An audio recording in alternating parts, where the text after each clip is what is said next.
You know, I don't think I talk about isekais a lot, and there's a good reason for that, as there are far too many that use tired old tropes, and they're so overused that they become incredibly difficult to watch. And it's bad when even the people within the industry agree that most modern isekai is a detriment. How many times do I have to watch a character transport to a new world and become a boss without earning it? I mean, I love power fantasies, but come on. Having said that, there are some that try to inject a bit of life into the dying genre. Not a lot of them are successes, but it's an attempt, and one of the more interesting ones are the reverse isekais. As instead of the normie being transported to the fantasy world, it's the fantasy creature that is transported to the real world. One of the more recent examples would be Dead Mount Deathplay, which has the necromancer of the fantasy world get isekai to the real world, which is pretty decent.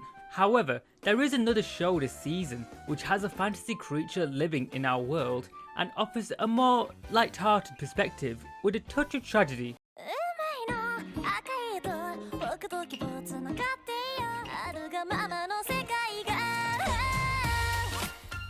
Otaku Elf is a reverse isekai by C2C Studios which tells the story of an elf who has spent the last 400 years on Earth carrying out her duties as the city's deity, while also following a young Miku who has taken up the mantle while dealing with the elf's unusual behaviour. So the manga was published back in 2019 by Kodansha, and as of this video, there are currently 9 volumes in this ongoing series, which is a good sign for more to come. But if you're not interested in reading manga, then the anime is here to pique your interest, as I am familiar with C2C, as the studio were responsible for the Handyman Saito from Another World adaptation, which is possibly the best isekai from that season, and the best one I've watched so far. I haven't watched ReZero, so please hold your critiques. To be honest, I wasn't sure what to expect. This could be an amazing show. I mean, it's technically an isekai, but when has that ever stopped me? So let's just put down our prejudices and watch some Otaku Elf. So we begin the anime with Koito, a Miku who works at the Takamimi Shrine, which holds a deity from another world, and during her duties, she is approached by a spirit who informs her that she is to be summoned.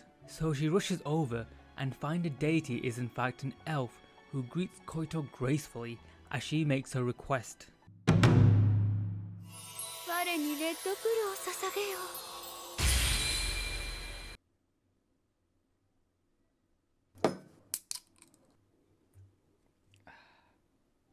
Banging. Okay, so here we meet Elder, who was summoned to Earth back in Edo period Japan, which is about 400 years ago, and for all that time she has lived among the people as they believe her to be an important figure. Unfortunately, Elder has no such power. It turns out that the deity is in fact a social recluse. To be fair, that girl is living the dream. Seriously, I wish I could spend time collecting figurines, taking photos of those figurines, and playing video games all day long. I just don't have the time anymore. So there isn't really an overarching story in this series, as each episode is almost its self-contained thing, as we follow Elder and Koito in their hijinks. Now this might not be good for some people, but I quite like self-contained stories. It is interesting to see how stories play out in a short amount of time. It's why I love case-by-case detective stories. It might be boring, but there's something fun about watching a detective go about each episode, solving crimes over and over again. Having said that, one of the more unique things about this show is the historical factoids injected into each episode. As Elder has been around since the Edo period, which basically means she's a great history teacher. And in each episode, depending on the circumstances, she would talk about the culture during those times and how different things were back in those days. Not only is this insightful for a non-Japanese viewer, but it's really nice to see an immortal character talk about it. And I love how it frames history from Elder's own perspective and how she viewed certain events, which ends in really interesting ways as her introversy tends to get in the way of it. For example, when Elder talks about the man who summoned her, Ieyasu Tokugawa, the shogun of Japan, and she refers to him as you would a child, which is kind of funny. Or when Koito uses Elder to help study for a history test, but then gets annoyed when she finds out that Elder doesn't like talking to anyone and found each interaction really awkward, so she just gives up on her. It really delves into how certain traditions started, how people lived, and how life was different. Which is neatly rounded off with Elder being a nuisance at the time.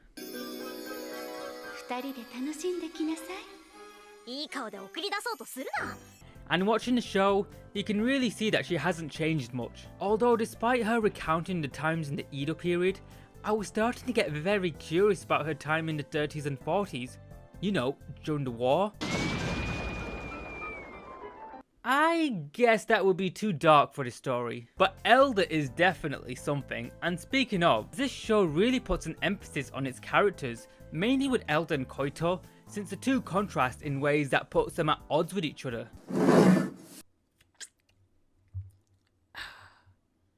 Of course, Elder is the introvert, which is kind of neat seeing because elves are often romanticized as being these graceful creatures who are enlightened and possibly racist depending on the writer. And then you have Elder, who is not.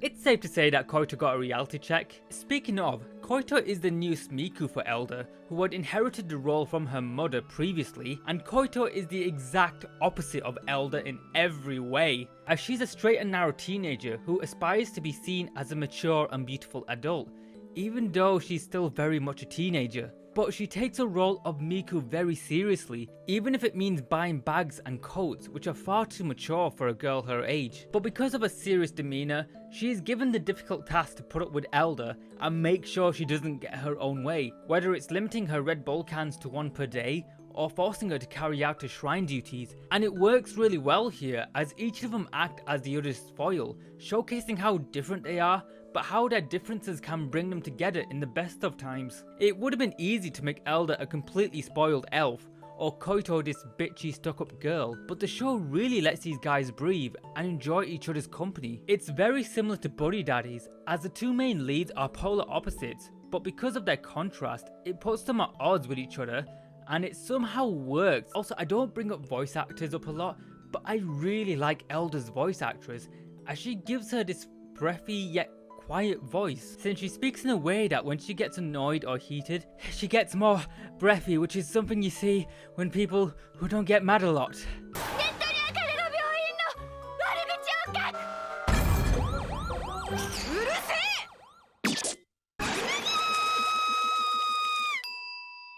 It's difficult to explain, but her voice matches Elder's quiet nature, and it's nice to differentiate Japanese voices for once. And this isn't mentioning the other characters, such as the other elves that were summoned to the human world and their Mikos, since it seems like all of the elves have a quirk which makes them stand out, along with their Mikos, who are also a bit weird, yet work well with their deities. Like Hyra, while she is the oldest elf, she unfortunately has a gambling problem, and her Miku, Isuzu, is weirdly obsessed with how beautiful she looks. I really like these two together, although their voice actresses seem very familiar.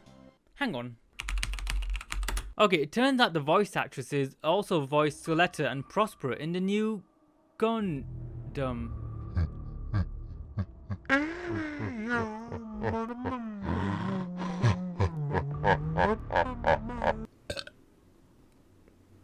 So anyway, the characters are amazing, and while the story doesn't have any overarching narrative, each episode is a joy to watch. But as I continue, I started to realise there's a sense of tragedy to it. So if you remember earlier, I said Elder is immortal and has been alive for a long time, enough to tell numerous stories about her time during the Edo period. And for the most part, it's all played for laughs.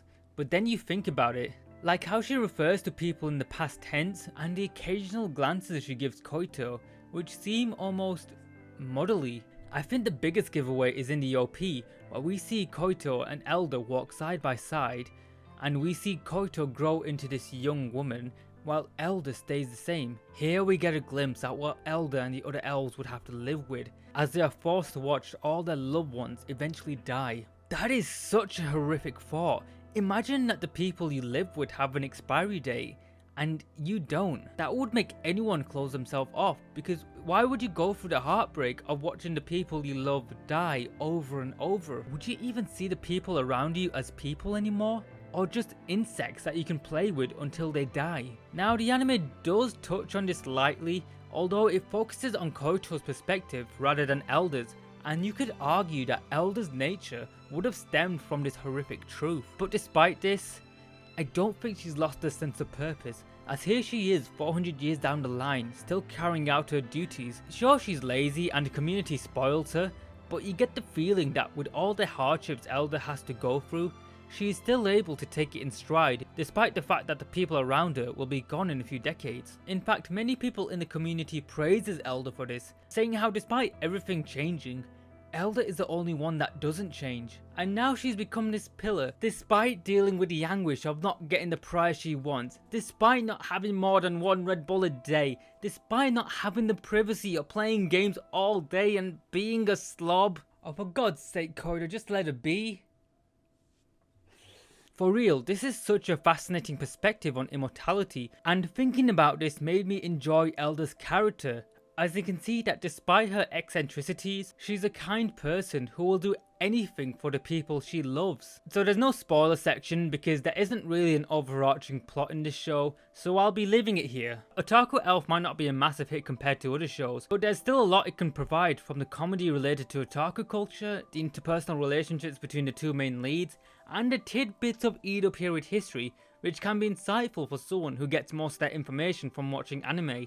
So if you like all of that, then definitely check this show out. It's amazing how an anime can stick with you in ways you can't imagine.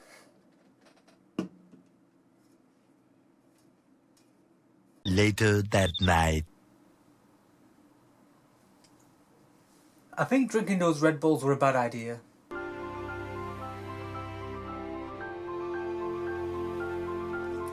I can't open it.